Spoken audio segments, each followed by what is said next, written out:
हम पार्टी जिंदाबाद जिंदाबाद जिंदाबाद, सीता राम मांझी जिंदाबाद जिंदाबाद जिंदाबाद, डब्लू महतो जिंदाबाद। नमस्कार, आप देख रहे हैं केबीसी न्यूज और मैं हूं आपके साथ शिवानी। बांका में हिंदुस्तान आवाम मोर्चा की नेशनल काउंसिल की बैठक में शामिल होने के लिए शनिवार की देर शाम देश के केंद्रीय मंत्री एवं हम पार्टी के अध्यक्ष जितेंद्र राम मांझी देवघर पहुंचे। देवघर पहुंचने के बाद उन्होंने मीडिया से बात करते हुए कहा कि चुनाव से पहले नेशनल काउंसिल की बैठक में शामिल होने जा रहे हैं। बांका, भागलपुर, जमुई सहित आसपास के जिले में तमाम कार्यकर्ता इस बैठक में मौजूद रहे और उन्होंने वार्तालाप करने के बाद पार्टी को कैसे मजबूत किया जाए इस पर दिशा निर्देश दिया। देवघर पहुंचने के बाद केंद्रीय मंत्री जितेंद्र राम मांझी ने कहा कि अभी सीटों की संख्या को लेकर कुछ भी नहीं कहा जा सकता, लेकिन आने वाले कुछ समय में सीटों की संख्या पर भी निर्णय ले लिया जाएगा। उन्होंने कहा कि हम पार्टी एक मजबूत राजनीतिक दल के रूप में उभर रही है। हर जिले में हजारों लोग हम में जमा हो रहे हैं, जबकि अन्य राजनीतिक दलों के नेताओं को लोगों को बुलाने के लिए पैसे खर्च करने पड़ रहे हैं। देवघर एयरपोर्ट पर मीडिया से मुखातिब होते हुए केंद्रीय मंत्री जितेंद्र राम मांझी ने कहा कि एनडीए की बैठक के बाद सभी चीजें स्पष्ट हो जाएंगी। फिलहाल सीटों की संख्या पर कुछ भी नहीं कहा जा सकता। वहीं लालू यादव के जन्मदिन पर तलवार से केक काटने के फोटो पर केंद्रीय मंत्री जितेंद्र राम मांझी के दिए गए बयान को लेकर उन्होंने कहा कि राष्ट्रीय जनता दल का चरित्र ही ऐसा है। उन्होंने कहा कि लालू यादव तलवार से केक काट रहा है, यह कहीं से भी उचित नहीं दिखता। जब वह बिना सरकार में रहे तलवार से केक काट रहे हैं, तो फिर यदि उनके लोग सरकार में आएंगे तो निश्चित रूप से AK-47 का उपयोग करेंगे। इसीलिए उन्होंने यह बयान दिया था। उनके बयान देने का मूल अर्थ था कि राष्ट्रीय जनता दल के लोगों को कलम से ज्यादा तलवार पर भरोसा होता है, जो कहीं ना कहीं लोगों के शांति को भंग करती है। झारखंड आए हुए सर, देवघर पहुंचे सर, क्या कहेंगे, पहले जाना चाहेंगे? झारखंड का जो देवघर आए हैं ये भाया है। हम जा रहे हैं बांका। बांका में हमारे हिंदुस्तानी अवाम मोर्चा सेक्टर का नेशनल काउंसिल की बैठक कल है।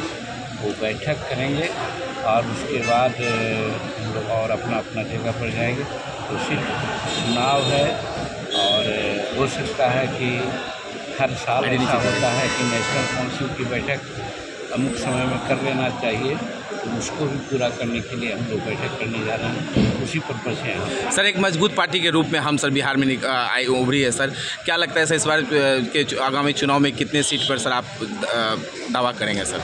देखिए, हम मजबूत वहाँ हैं, आप समझते हैं, इसके लिए धन्यवाद। जनता में हम लोगों की काफ़ी पकड़ है।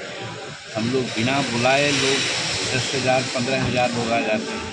कुछ लोग तो हैं कि ढोंग रचते हैं, गाड़ी और छकला और पैसा देते हैं, उसके बाद 2-4-5 हज़ार खर्च होता है और वो लोग करते हैं। हमारे यहाँ वो बात नहीं है। लेकिन जहाँ तक सीट की बात है, हम लोग अनुशासित पार्टी हैं। अनुशासित पार्टी होने के नाते जब तक एनडीए की बैठक नहीं होगी तब तक सीटों के बारे में आप लोगों के माध्यम से हम कुछ नहीं कर सकते।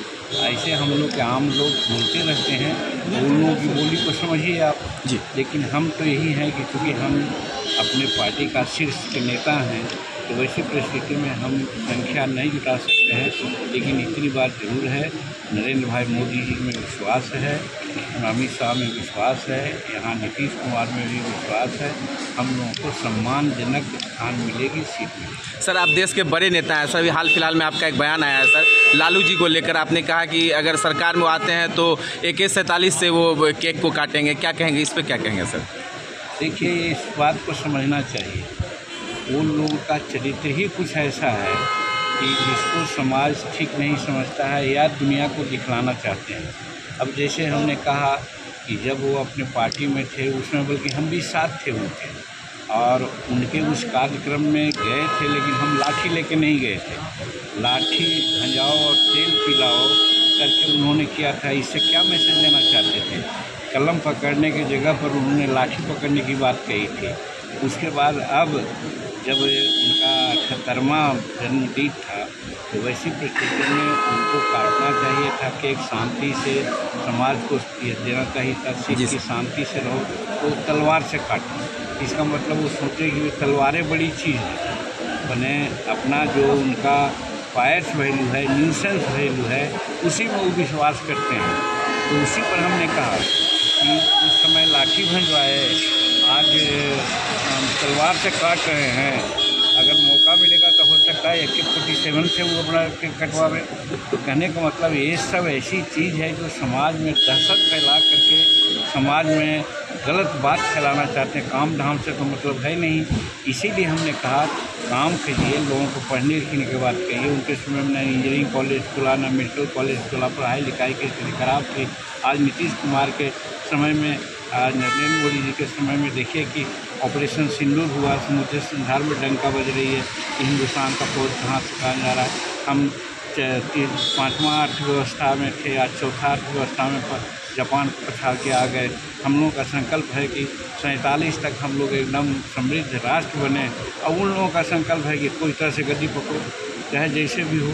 तो इसीलिए हमने कहा था, और बिहार की जनता, भारत की जनता एनडीए के लोगों को समझ रही है कि यही लोग कुछ कर सकते हैं, और उन लोगों का जो दहशतगर्दी है उसको लोग नकारेंगे, ऐसा मैं मानता हूं। देवघर एयरपोर्ट से निकलने के बाद जितेंद्र राम मांझी सीधे बांका पहुंचे, जहां उन्होंने अपनी पार्टी के कार्यकर्ताओं के साथ मुलाकात की और आगे की रणनीति को लेकर दिशा निर्देश दिए। देवघर से विनोद कुमार यादव की रिपोर्ट केबीसी न्यूज के लिए।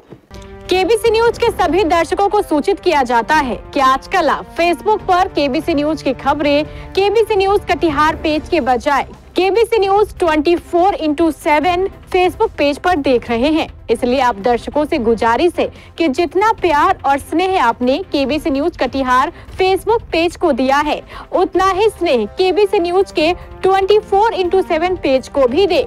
इसके लिए आपसे गुजारिश है कि केबीसी न्यूज 24/7 फेसबुक पेज को जल्द से जल्द लाइक और फॉलो करें। साथ ही आप सभी दर्शकों से यह भी आग्रह है कि आप केबीसी न्यूज के व्हाट्सएप चैनल को भी ज्वाइन कर लें, ताकि सबसे पहले खबरें आप तक पहुंचे। केबीसी व्हाट्सएप चैनल का लिंक डिस्क्रिप्शन में दिया हुआ है।